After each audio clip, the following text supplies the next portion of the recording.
2월 21일 주일 사순절 묵상 가정예배를 시작하겠습니다. 다 같이 주님 가르치신 기도합니다. 하늘에 계신 우리 아버지, 아버지의 이름을 거룩하게 하시며 아버지의 나라가 오게 하시며 아버지의 뜻이 하늘에서와 같이 땅에서도 이루어지게 하소서. 오늘 우리에게 일용할 양식을 주시고 우리가 우리에게 잘못한 사람을 용서하여 준 것 같이 우리 죄를 용서하여 주시고 우리를 시험에 빠지지 않게 하시고 악에서 구하소서. 나라와 권능과 영광이 영원히 아버지의 것입니다. 아멘.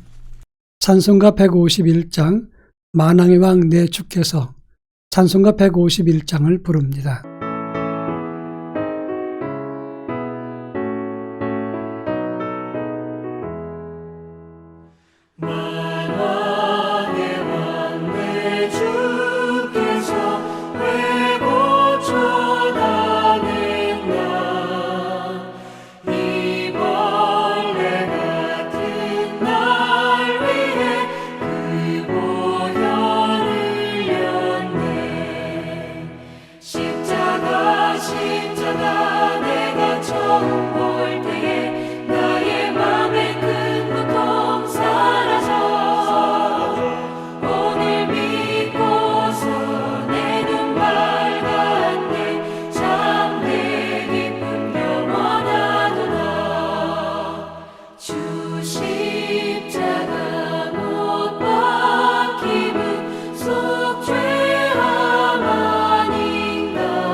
이 시간 우리에게 주시는 하나님 말씀은 창세기 9장 8절로 17절입니다. 창세기 9장 8절로 17절 말씀을 한 절씩 교독합니다. 제가 전체를 읽겠습니다.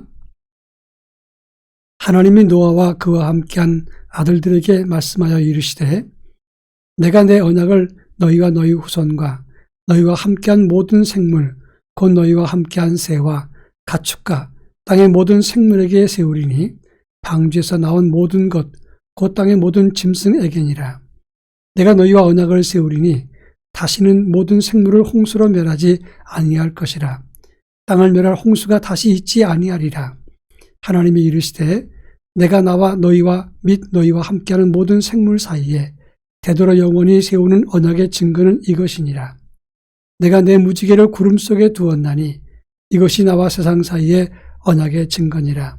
내가 구름으로 땅을 덮을 때에 무지개가 구름 속에 나타나면 내가 나와 너희와 및 육체를 가진 모든 생물 사이에 내 언약을 기억하리니 다시는 물이 모든 육체를 멸하는 홍수가 되지 아니할지라.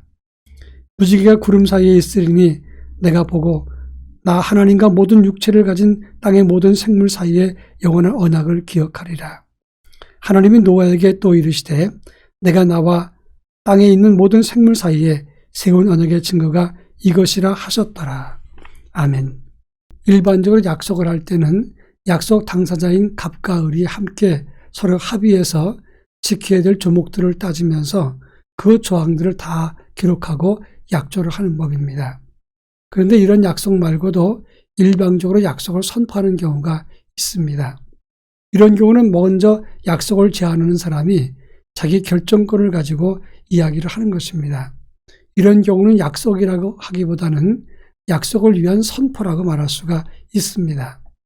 오늘 우리가 읽은 본문의 말씀은 하나님이 노아와 그 가족들에게 약속의 선포를 한 것이 바로 무지개 약속인 것입니다. 홍수로 세상을 심판하신 하나님은 물에 대한 공포가 있는 노아의 가족들에게 내가 다시는 물로 세상을 심판하지 아니하리라 이렇게 약속하시면서 그 징표로 하늘에 무지개를 두셨다고 하는 것입니다. 이 무지개 약속의 의미가 무엇이고 또 이 약속과 십자가 약속은 어떤 의미가 있는지 함께 이 본문을 살펴보도록 하겠습니다. 먼저 이 무지개 약속은 사랑의 일반적인 선언이라고 하는 것입니다. 인간이 범죄함으로 홍수 심판이 있었고 이것은 당연한 하나님의 심판입니다. 그런데 그 홍수 심판 때 살아남은 노아의 가족들, 그들은 하나님의 은혜로 구원받긴 했지만 물과 홍수에 대한 심한 트라우마가 있었을 것입니다. 그 약한 마음, 물에 대한 두려움과 공포, 이것을 아시는 하나님은 노아 가족을 위해서 먼저 일방적인 약속을 제안하셨다고 하는 것입니다. 보통 이런 경우는 하나님이 약조할 필요가 없습니다. 왜냐하면 그들은 악한 죄로 인해서 물로 심판을 받은 것이고 노아의 가족들은 하나님의 은혜로 구원받았기 때문에 굳이 하나님이 노아 가족들에게 먼저 찾아가셔서 그런 약조를 할 필요가 없는 것입니다. 그러나 하나님은 노아 가족들을 너무 사랑하셨기 때문에 이 홍수는 당연한 심판이지만 이 홍수로 인해서 크게 두려움에 빠져 있는 그들에게 무지개 약속을 허락해 주었다고 하는 것입니다. 이것을 징표로 두면서 두고두고 하나님의 은혜와 사랑을 기억하게 하셨습니다. 그래서 무지개 약속을 하나님의 은혜와 사랑에 대한 약속이라고 말을 하는 것입니다. 그들을 물 때문에 불쌍히 여겼던 하나님은 노아 가족들에게 다시는 물로 심판하지 않겠다 약속하시면서 하나님의 사랑과 은혜를 깨닫게 주었습니다. 따라서 이 노아에게 주었던 무지개 약속은 하나님의 은혜와 사랑을 표하는 상징적인 약속이 되는 것입니다. 그런데 13절에 보면 이 무지개는 이것이 나와 세상 사이의 언약의 증거라 이렇게 말씀했습니다. 이 무지개는 자연과 물이 있는 한 영원히 존재하는 자연현상입니다. 하나님은 영원히 변하지 않는 이 자연현상에 무지개 가지고 약속하셨습니다. 이것을 하늘에 두어서 구원과 사랑의 징표를 보여주었다고 하는 것입니다. 사실 하나님이 우리를 사랑하시기 때문에 이와 같은 약속을 하셨는데 일반적으로 사람들은 약속하면서도 그것을 잘 드러내지 않으려고 합니다. 그 이유는 약속에 자신이 없기 때문에 그렇습니다. 보통 약속을 감추거나 또 약속을 변개하는 것은 사람들이 그것을 지킬 수 없는 약점 때문에 그렇습니다.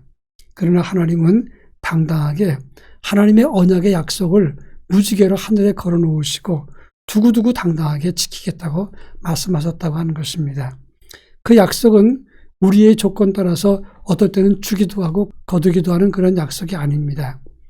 이 약속은 16절에 보니까 하나님과 모든 육체를 가진 땅의 모든 생물 사이에 영원한 언약이라 이렇게 선포했습니다.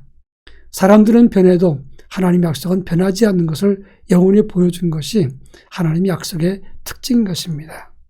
자, 그렇다면 이 무지개 약속은 왜 중요한가 하는 것입니다. 무지개 약속은 하나님의 구원과 보호에 대한 약속입니다.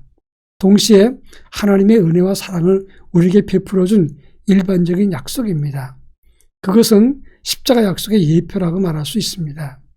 예수님의 십자가의 죽으심도 우리가 회개하고 열심히 믿기 때문에 예수님이 우리를 위해서 십자가에 죽으신 것이 아닙니다. 죄인된 인생 다 죽고 망할 수밖에 없는 그런 상황이었지만 하나님은 우리를 사랑하시기 때문에 일방적인 사랑을 가지고 이 땅에 오셔서 십자가에 죽으심으로써 우리를 구원하셨고 그래서 우리를 하나님의 사람으로 만들었다고 하는 것입니다. 그리고 십자가의 죽으심으로 그 언덕에 있는 십자가를 바라보는 모든 사람들에게 영생과 구원을 주시고 하나님의 보호를 보장했다고 하는 것입니다. 이것은 노아의 약속과 같이 일반적인 약속이요 선언이면서 하나님의 은혜와 사랑에 대한 약속의 표식이라고 할 수 있겠습니다. 우리는 이 무지개 약속과 같은 십자가 약속을 붙잡고 이 세상 살아가면서 두려움과 떨림을 잊고 죄에 대한 공포를 잊어버리고 하나님의 은혜와 사랑을 붙잡고 그 은혜 가운데 하나님의 사람으로 살아가야 할 것입니다. 하늘을 보고 무지개를 보면서 우리는 물에 대한 공포를 잊습니다. 마찬가지로 십자가를 바라보면서 죄에 대한 두려움과 공포를 잊게 되는 것입니다. 그리고 구원과 영생에 대한 하나님의 사랑을 깨닫게 되는 것입니다. 십자가 사랑을 붙잡고 주님으로 기뻐하는 하나님의 거룩한 자녀가 되기를 바랍니다. 다 같이 기도하겠습니다. 우리도 십자가 약속을 붙잡고 믿음으로 당당하게 하옵소서. 그리고 하나님의 사랑과 은혜를 감사하고 기억하게 하옵소서. 다 같이 기도하겠습니다.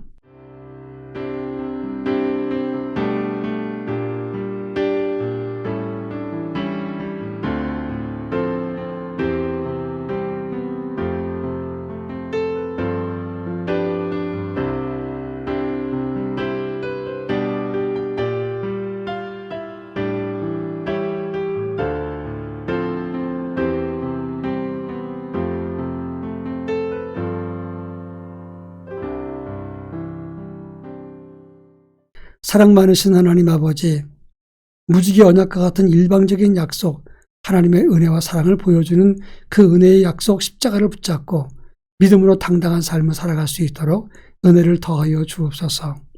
우리를 사랑하신 그 큰 사랑으로 인하여, 그 큰 은혜로 인하여 우리는 감사하고 그리고 담대하게 하나님을 찬양할 수 있도록 은총을 더하여 주옵소서.